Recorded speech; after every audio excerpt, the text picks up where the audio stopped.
Hello everyone, আসসালামু আলাইকুম। কেমন আছেন সবাই? নিশ্চয়ই সবাই ইফতারি বানানোতে খুবই ব্যস্ত। আমিও খুবই ব্যস্ত সময় পার করছি। দুপুর হলেই সেহরির রান্না, রাতের রান্না এবং ইফতারি সব কিছু আয়োজন একসাথেই করে নিতে হয়। সেহরি ও রাতের রান্নাটা প্রায় গুছিয়ে নিয়েছি। তারপরে আমি আমার স্পেশাল পছন্দের চনা বুট ভাজিটাও করে ফেলেছিলাম। এরপরে করে নিয়েছি শরবত। তারপর এখন সবগুলো চপ, পাকোড়া ভাজার পালা। প্রথমে আমি ডিম চপটা ভেজে নিয়েছিলাম। তারপরে একটা আলু দিয়ে স্পেশাল একটা টুইস্ট করে নাস্তা তৈরি করেছি। এরপরে করে নিয়েছি আলুর চপ। আলুর চপ করা শেষ হয়ে গেল। এখন আমি পেঁয়াজগুলো ভেজে নিচ্ছি। আমি পেঁয়াজগুলো একটু বড় বড় সাইজেরই তৈরি করি। এতে দেখতেও ভালো লাগে, তেলও কম খরচ হয়। প্রতিদিনের ইফতারিতে আমার এই সামান্য ভাজা চপ, তারপরে পেঁয়াজু কিছু না কিছু রাখাই লাগে। এগুলো ছাড়া যেন ইফতারিটা অসম্পূর্ণই রয়ে যায়।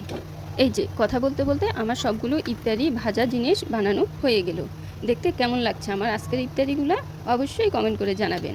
আজ এ পর্যন্তই। খোদা হাফেজ।